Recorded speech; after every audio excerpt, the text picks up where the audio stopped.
generation of climate activists is hitting the streets of Australia's cities.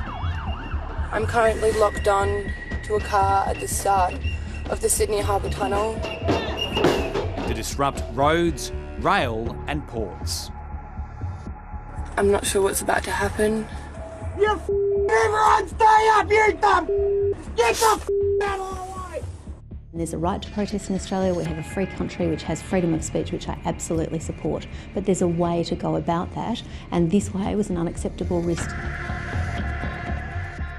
We are radical in that we want people to survive the climate crisis. Calling themselves Blockade Australia, these activists are unrepentant about their tactics. Blockade Australia recognises that we are currently in the middle of a climate emergency. We're doing far too little to avoid making our planet unlivable. And so we've come together as a network to take non-violent direct actions to try and get in the way of the systems that are causing that problem.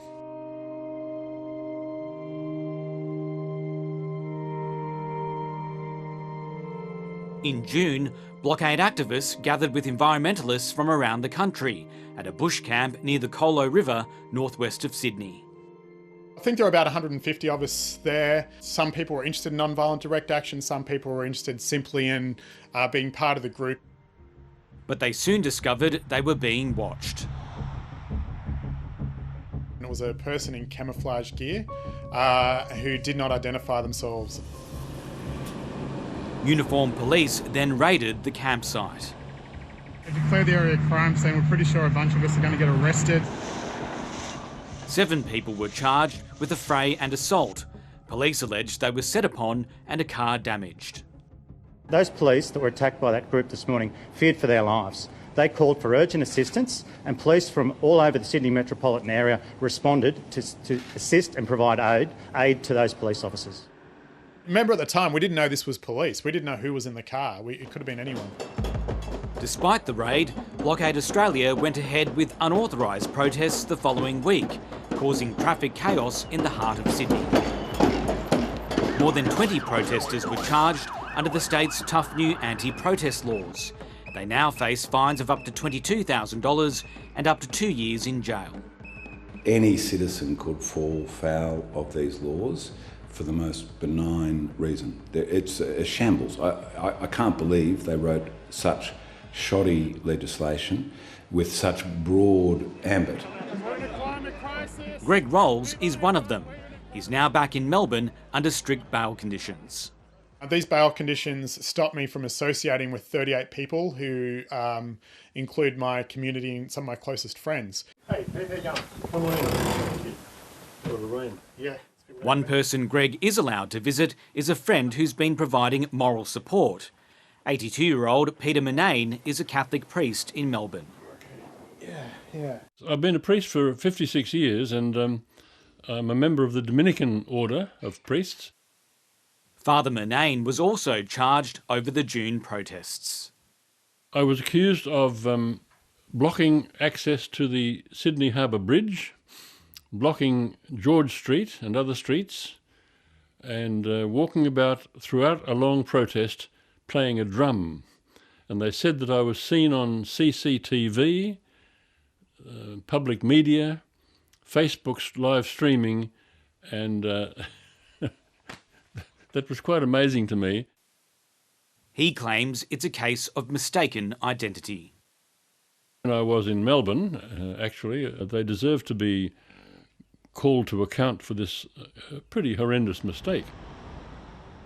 730 put questions to New South Wales Police, including whether it would drop charges against the Catholic priest Peter Murnane, but it wouldn't comment, saying the matter is before the court.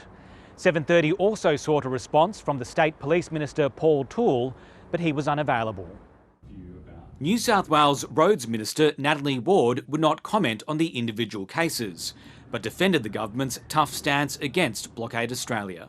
They're not just blocking a road, they're putting their life at risk, the first responders at risk, the motorists who have to stop for them at risk. But should people go to jail for up to 2 years for a traffic jam? for causing a blockage on a road. Well, it's not just a traffic jam, it's thousands of people's lives interrupted. We wanted to put a message that was very clear and a line in the sand in legislation, which was supported by the Parliament, to be able to say, and we had to recall Parliament on the Friday to do that, to ensure we had a line in the sand to say that is unacceptable behaviour. You have to weigh your right to protest with the right of everybody else to safely use our roads.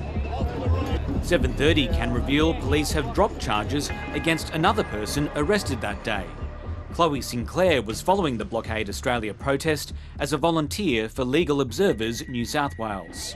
It's a legal observer. Just take a step back. Legal observers are supposed to be protected under human rights law.